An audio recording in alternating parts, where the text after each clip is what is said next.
Yo guys, I'm Yellow, a hardcore PC gamer, and today I figured that we should go through where to look at what time in CSGO, alright?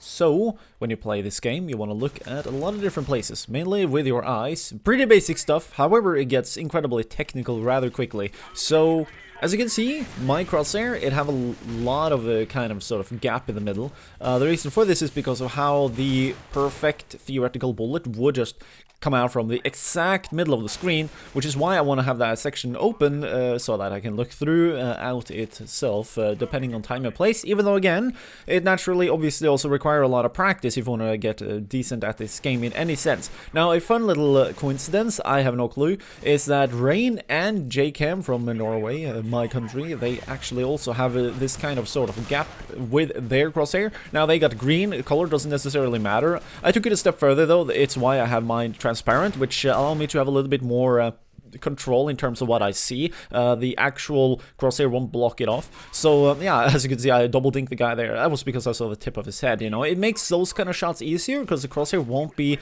in the way per se. Aside from that, it just takes a lot of practice. However, the theme here is that you want to have your eye in the middle of the screen, and then you want to synchronize that up with a lot of aim practice in which you want to preferably look around with the middle of your crosshair as you look into the middle of your entire monitor and screen.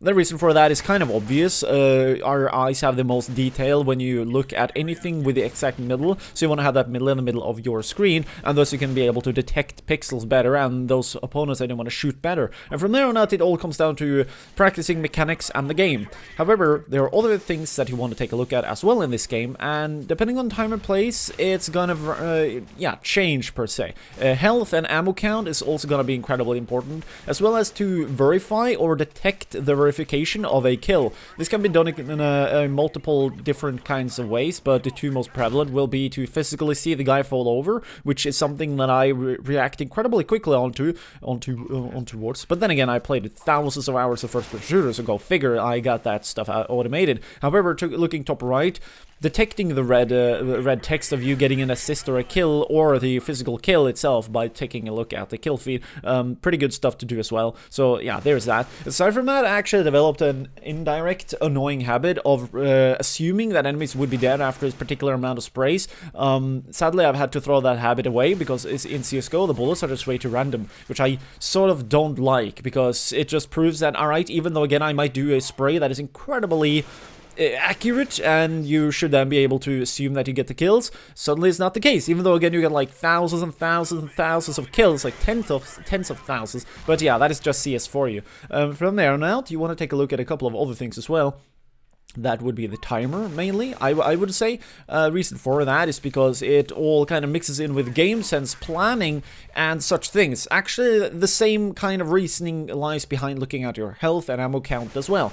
Because if you, for example, only have a couple of bullets left, you might not want to overcommit to a spray because you would run out of bullets. And maybe you're just wasting your bullets if you don't really know how to spray effectively, depending on time, place, range, and cover that might be in that scenario. The same, so to speak, also goes with how much health you have, and that also synergizes with how much health your teammates have, because yeah, if you got your guy, you have no health but you have a good weapon, and your teammate got a lot of health but no weapon, maybe you should swap guns. Or maybe you should give your weapon to him and then bait yourself if you only got one guy to kill, for example, and no time. He might be trapped as well. I mean, who knows? There's so many scenarios that could go down in CSGO, theoretically speaking, infinite, in which, yeah, just working together with your teammate in that aspect, because of how you know how much health you have, your teammate have, and you know that you guys are two, you might be lacking a flashbang, your buddy there is looking pretty dead, why not use him, you know?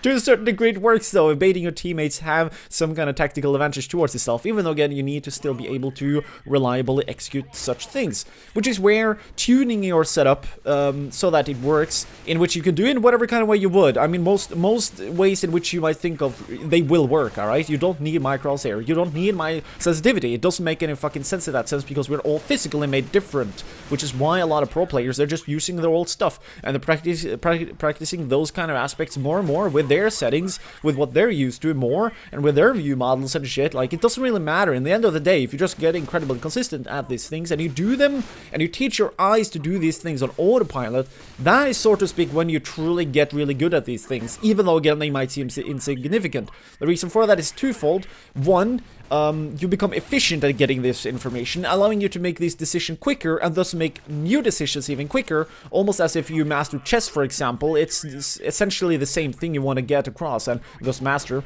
And from there on out, you can also focus on other things that you might want to do, not just, you know, focusing on taking one gun battle and focusing on that one alone, but maybe you also know in the back of your mind that there are two guys missing rushing this site. Maybe those guys are going to be. You would never know unless you actually focus on that, because of that extra brain power you now don't waste on looking at your ammo or your health. So hopefully people learned something about this aspect of playing CSGO. If you did not, I will assume you know it from before, which is cool. So yeah, okay, I guess now you got it verified that it works. Anyways, thanks for watching. If you want to support the channel, we got the Patreon page down to the right. You can learn directly from me how to play CSGO better, regardless. Here are two very much related videos if you want to get even more technically educated on CSGO. There we go. Have a nice day, and don't get beastified when you play.